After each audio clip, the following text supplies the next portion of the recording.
Hello, hi, and welcome to another episode of Wellness in the Workplace. My name is Mbali Mzinyane and I am your host. Wellness in the Workplace is a podcast that aims to equip new and experienced professionals with the tools and insights to navigate challenging workplace dynamics.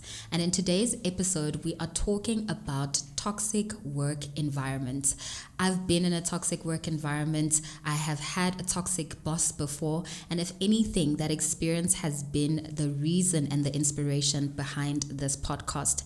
And with me in studio today, I have Boniwe Dunster, who is an HR professional, and she focuses on helping people navigate the world of work. She's been featured on the likes of Radio 2000, Kai FM, and Power FM, where she shared insights when it comes to human capital and how to treat people better in the workplace. Before diving into the topic, I like for my guests to actually just tell our audience about themselves, about their career history. So who is Boniwe Dunster, and what has your career led you to until this point? Sure. Thank you for that question. So Boniwe Dunster is a lady born and bred from Sebokeng in the Vaal Triangle. From a professional perspective, I have been in the profession for over 15 years in different industries, from management consulting, manufacturing, and recently financial services. With the 15 years of experience, I have worked with a diversity of people, of managers, and have been exposed, to different setups. And what has led me to my current journey of actually having to launch my own company was mainly to actually assist corporates, but mainly the small, medium enterprises, in understanding the importance of having human capital in the workplace and prioritizing that, but also extending myself to individuals who need support and guidance on how to navigate and own their own careers. And that's where I am right now, and that is where my journey is, sharing and empowering people through information. And that's how I found out about you, because you're sharing and empowering people on social media. Yes.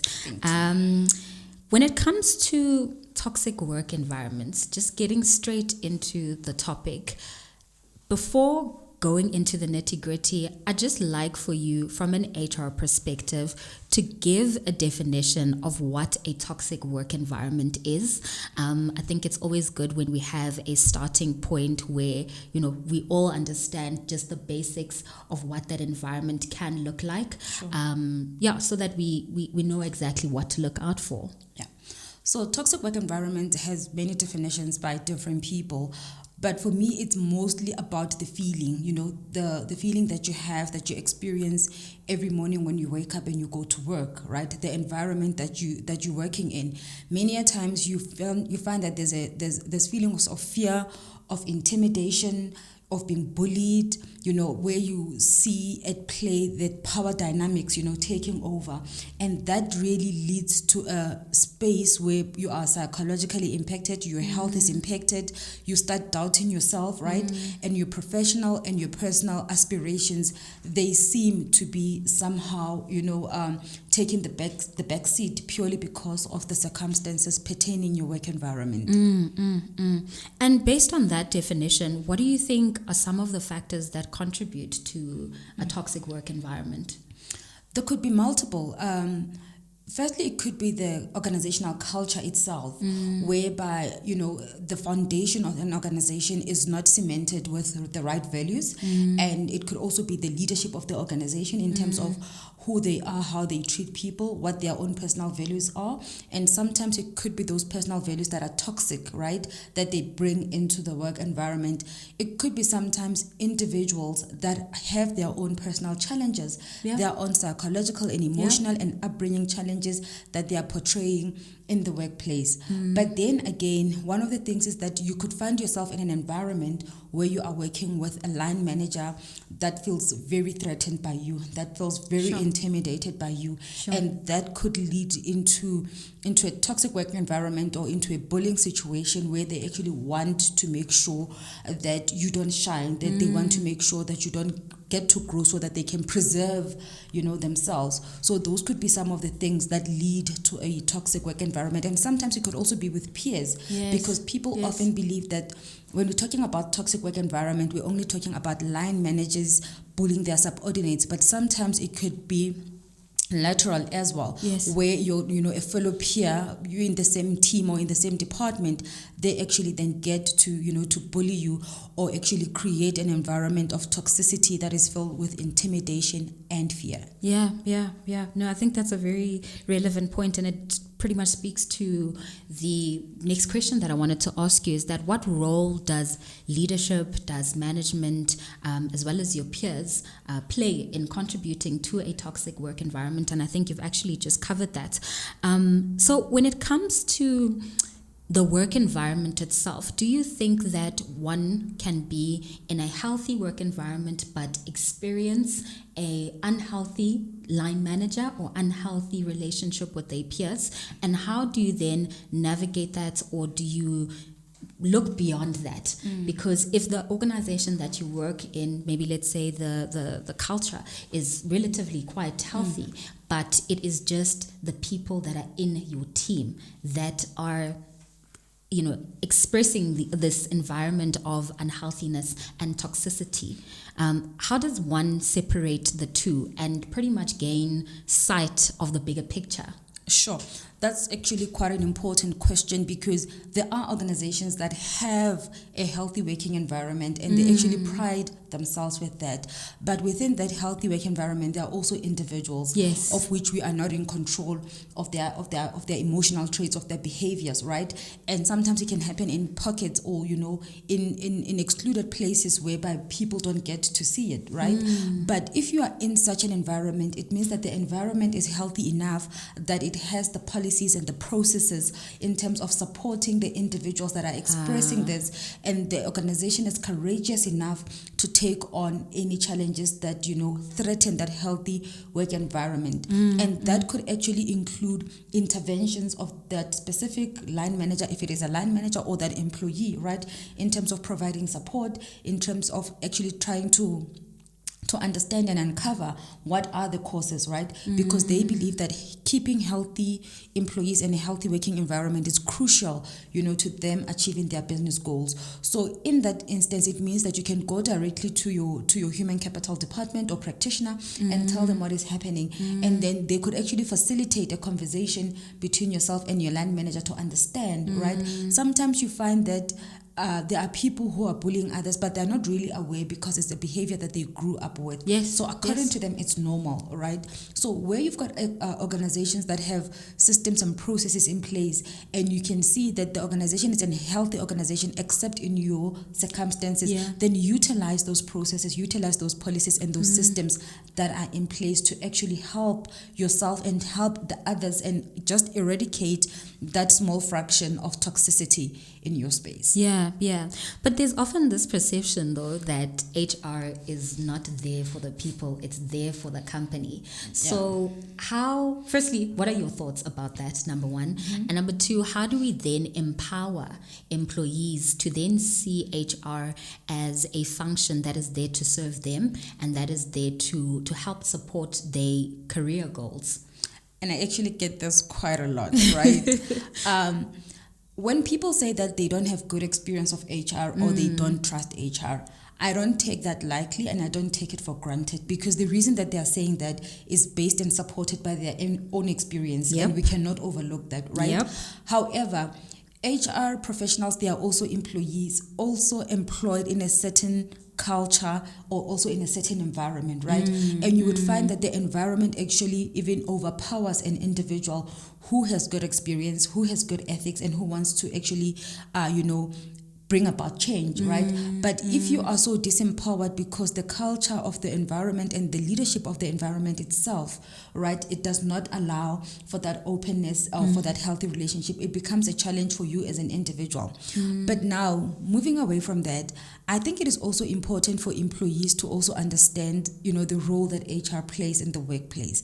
And that is mainly to ensure that we create a safe and harmonious working environment by facilitating the relationship between the employee and the employer, right? Using the relevant policies, procedures, and by profession, we're a behavioral scientist, right? Either we would have studied organizational psychology, psychology, human resources, social yeah. behavior. There's multiple, there's multiple forms of education that we empower ourselves in, and actually ours is the art of human behavior and human interaction, and we need to, facilitate a good one using our expertise and our experience. But then for employees as well, I also say to them, they need to empower themselves with information, and they don't need to sit back and just fold their arms and saying, I don't know where this policy is. I don't know even where it exists. I don't know where I can actually get it. I normally say to people, if you empower yourself with information, you stand a better chance of having to hold people accountable, and HR included, right? So sometimes you might not believe HR or trust HR, but if you know what the policy is, if you know what the process is, if you understand the legislation, you don't really have to understand it in depth, right? But if you continuously empower yourself with information, it gives you an opportunity to challenge in the rightful manner. And in that way, you hold HR accountable, you hold the line manager accountable. Ours as human capital professionals is to make sure that, as I said, to provide that healthy working environment and to actually provide recommendations and advice. But employees and people in general also need to understand that the ultimate decisions in a work environment are made by the business leaders, are made by the line managers, and we're not those decision makers. We influence the decisions, but ultimately the other person really gets to make that decision. And often when leaders want to recuse themselves from their own decisions, they will often say to people, it was HR that said I must do this. It was HR that refused me to give you the opportunity to learn. It was HR that did not do anything, and forgetting their ultimate responsibility of people. But Boniwe, in a case where I am new to an organization, I'm new actually to the world of work altogether, how do I start looking for all these policies and these practices that actually protect me and empower me as an employee? Because I think a lot of that is overlooked, especially when you're starting off in the workplace, and you might have, the perception that HR is there for you, and that should be HR's job to actually empower you with that information. And what you're saying right now is that no, you need to actually do that yourself. So how do I do that if I'm new to the world of work, I'm new to a company? Where do I even start? I often say that it is actually a joint accountability between the new employee or employees in general, human capital, and the line manager as well, right? What often should happen is that organizations, they need to provide their employees with onboarding upon joining, right? Where they actually get to socialize employees around the culture of the organization, the leadership of the organization, the values and the vision of the organization, understanding the departments and what is it that the organization is doing, whether it's a product that they're offering, whether it's a service that they're offering. And that includes sharing the policies, and sometimes you will not absorb them all in 2 days or in the first week, right? But at least make an employee aware of the policies, where they are stored and where to go for support, right? So that responsibility should lie with the organization at the beginning, and the organization at that time would definitely be human capital and the line manager. But as soon as you have been exposed to that information, or you have that information, make it your responsibility as well as an employee to actually go out to read the documents that they give you on your first day. Sometimes it's a memory stick that has information. Sometimes they invite you to sessions, and people sometimes they tend to ignore attending those things, right? And hence I say it is a joint responsibility, but we need to tell people these are the policies, this is where you find them, these are the repercussions of not having to follow them. Okay. So I think it was very important for us to highlight that point around understanding policies and using those policies to empower yourself, especially in a toxic work environment. So you recently shared an opinion piece on LinkedIn about the Code of Good Practice and Prevention and Elimination of Harassment in the Workplace. Sure. Can you tell us more about what this practice is about, and how does this play out to protect and empower the employee in a toxic work environment? Sure. So that piece was communicated by the Minister of Employment and Labour on the 18th of March, just 2-3 days before for the human rights. The purpose of that was actually to clarify that particular code of conduct and explaining what exactly is harassment, what exactly is bullying, what exactly is toxic work environment, so that employers can refrain from saying bullying is a gray area, right? Yes. Whereby when there's a bullying instance or there's a harassment instance, they don't know how to deal with it because legislation is not explicit. So if you go and read this new code, you will see how explicit it is in terms of what really constitutes harassment in the workplace. Can you highlight some of those examples? Some of those examples include things such as like psychological bullying, right? Bullying because of your racial or your sexual orientation. Yeah, They talk about I don't know if I've mentioned psychological bullying. The tone that the person uses to talk to you. They even make an example of rolling eyes when talking to someone, or when someone's talking to you and they're rolling eyes at you, right? So it's that explicit, so that you need to be aware of your behavior and your conduct towards the next person. And then the code then further goes into details around how do we go around managing such things in the workplace, right? And the beautiful thing about this code is that it also places a huge accountability on employers themselves in making sure that they've got a clearly articulated policy and process and steps that people can actually get to follow, right?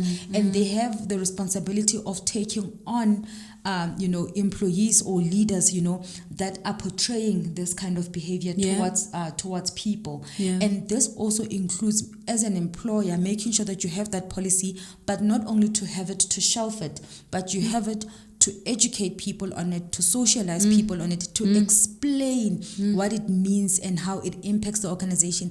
And should there be an instance, where do I go as an employee? And that is the beauty of that code of conduct, right? Whereby now people cannot say, legislation, it's not clear.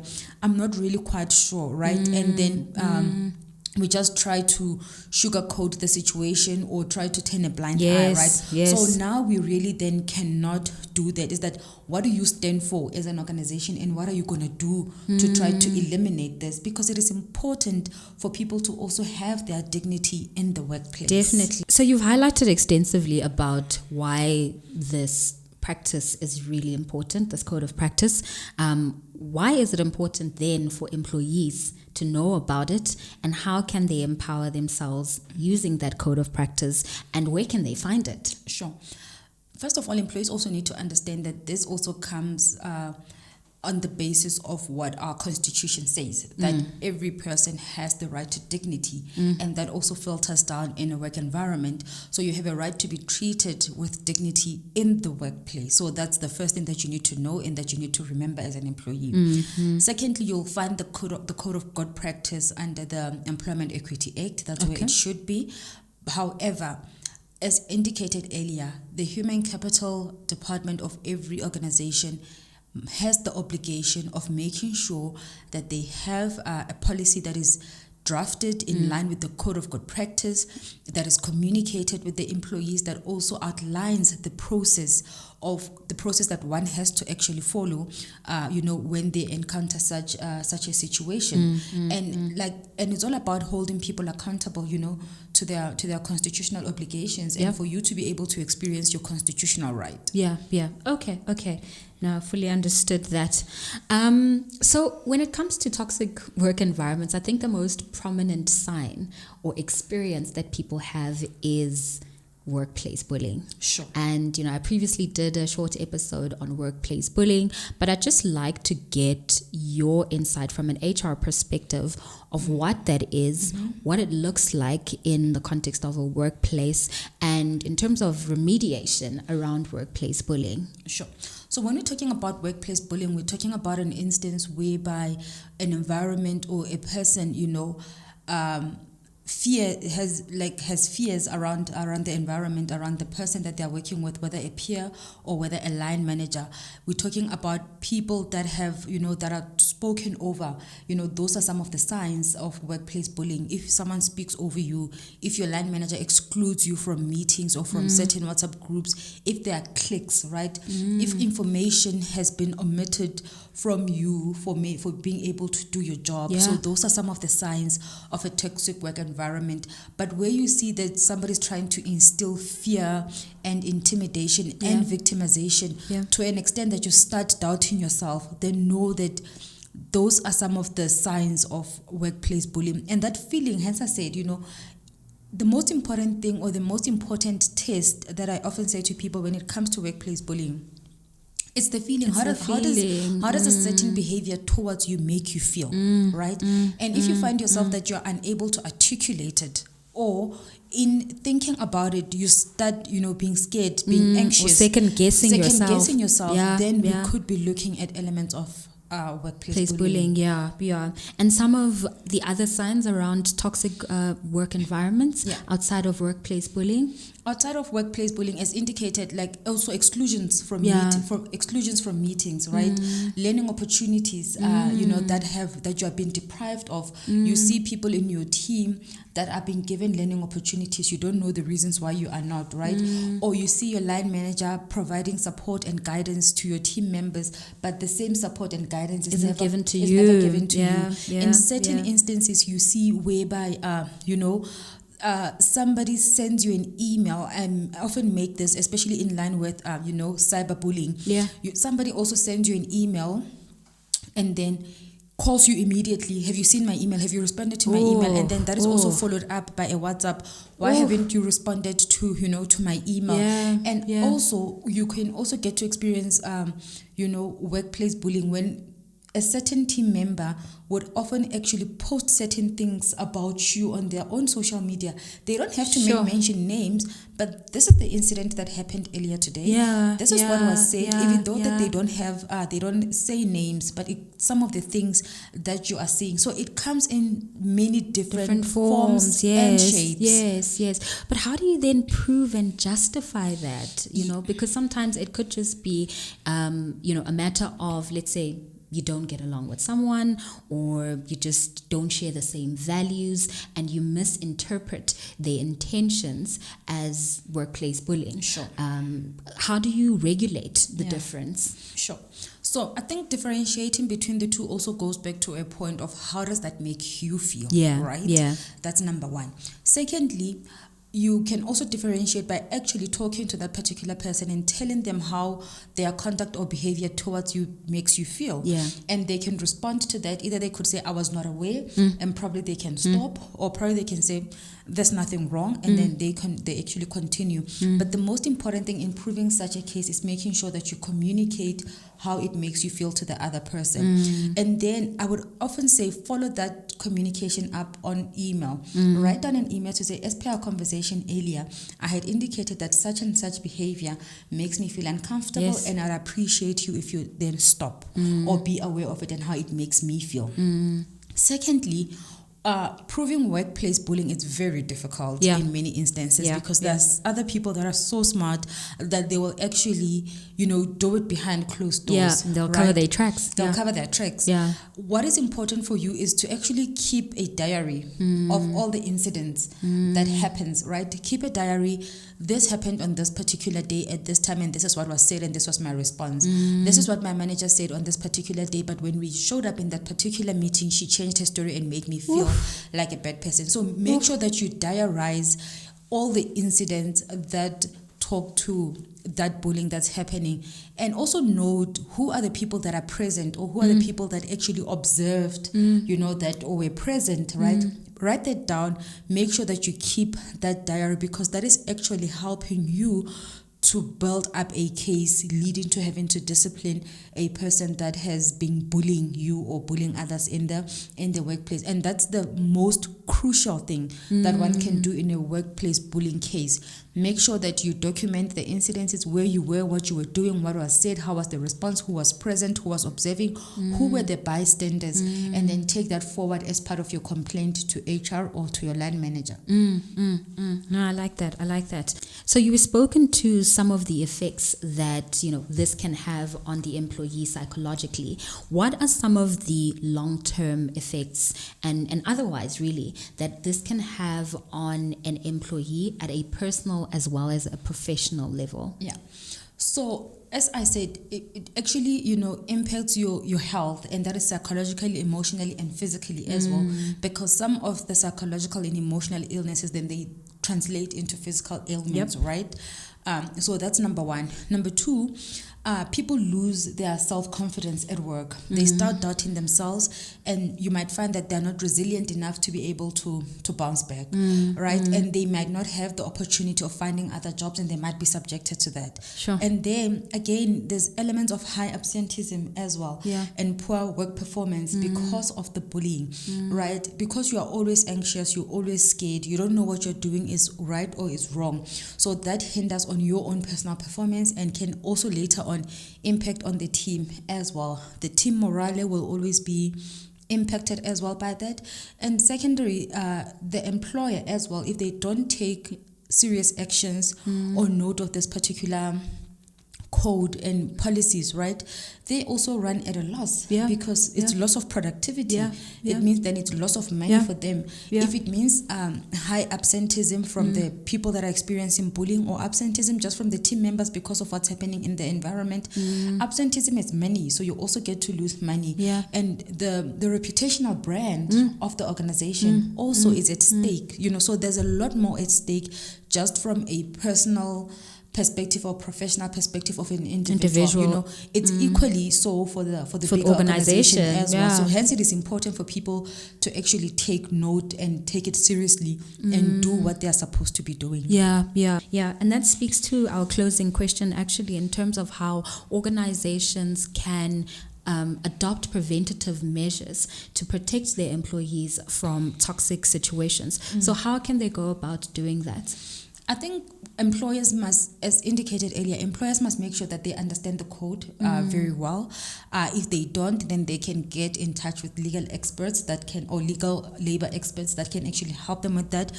Make sure that they draft and they put together a policy that is solid, and not only that is solid, but a policy that will also talk to what is happening in their environment. And they need to actually speak up about these things, right? So if you've got leaders in the organization that speaks up about such things, and they have a stance, to say this goes against our values, this goes against our cultures, and they actually take they take to task the people that are demonstrating such behaviors, then people can start seeing and believing, right, that this thing really exists and our organization is taking it seriously. What money are you investing in the socialization, in the building of this particular policy? The money that you're investing, or the resources that you're investing in creating a healthy culture or a healthy working environment. So they need to have ownership. And sometimes I often say, in the leadership of each organization, identify sponsors for this particular policy or for this particular topic, right? And they should be your ambassadors. If it's spoken about from the top, it's easier for it to filter down, right? But if you have a policy and you only hold your juniors to it, but the leaders are exonerated from it, then it actually doesn't really serve that greater purpose of actually having it in the first place. No, I'm with you. Okay. All right. Thank you so much for your insight there. I think pleasure. We have had a bit of a deep and heavy discussion. So let's just go straight into our bonus questions just to lighten up the situation a bit more. So what podcast, video, or book have you listened to or read that shifted your perspective about work? Right. One of the books is Who Moved My Cheese, right, by Spencer Johnson. It's a very easy and simple read. But one thing about that book is that it shows you that don't ever get comfortable in one space, right? If an environment doesn't serve you, if you don't get your fulfillment anymore, right, look for other better avenues that will actually provide you with that. And it has a follow-up, which is Out of the Maze, which actually talks about the mouse that actually left the old maze and how successful it became. So I think for me that was the one, and I always take its lessons. When I'm feeling stagnant, when I'm feeling unfulfilled, I'm starting to do a deep introspection in terms of where am I, what do I need to do I need to move, or do I need to shift anything inside of me? The second one is about the Barrett values. Barrett is actually the author and the person that has worked around values being at the centerpiece of organizations or of individuals. One thing that I have learned about the Barrett's work, which I think I got introduced to it around about 2015, is that as an individual you need to know who you are and what your values are. Before understanding organizational values or the environment, who are you and what are your values? What centers you? What grounds you? And that is going to help you to identify environments and cultures and employers that you really resonate with you. And then if it gets to a point whereby you are not fulfilled and your values are challenged, then you're it's in the time to go. You're in the wrong environment. So try to actually ground everything that you do to your values. I'm with you. Yeah. And what does wellness in the workplace look like for you? For me, wellness in the workplace looks like having the freedom to actually express yourself and be yourself. For me, that's wellness. And being in an environment that allows one to be themselves, right? And to also speak up, with regards to whatever challenges that they have in the workplace. And where wellness is when they have, they have a wellness program that really talks to you as an individual, that talks to different offerings for different people, because we cannot be an environment of 100 people and we all need the same thing, right? So having an environment that allows for people to be truly themselves, and having the support structure that enables that, and that also has leaders that understands what people and wellness is. And lastly, what are the 3 things you would tell your younger self about being a professional in corporate South Africa?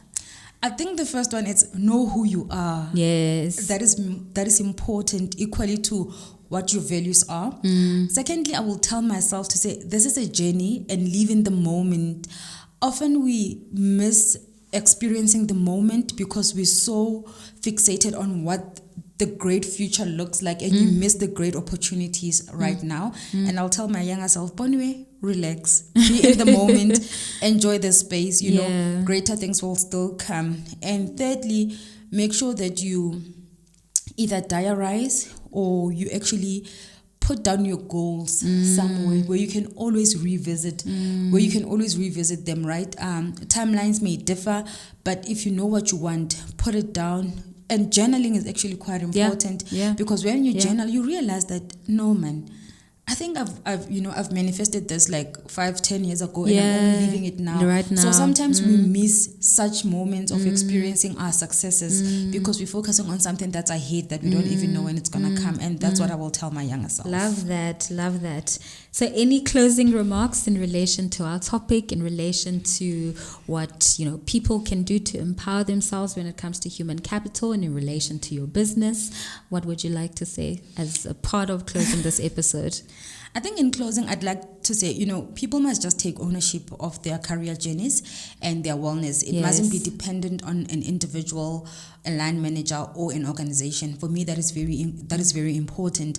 And with the line of work, I'm opening to actually working with people that just want to get the basic human capital practices in place, and enabling corporates to actually understand the value of people management in the workplace to achieving results, right? Where they don't look only at looking people as people who bring us money, but as someone that is more important than what we are providing. And that is what I'm looking at. And this is the kind of work that I would want to do.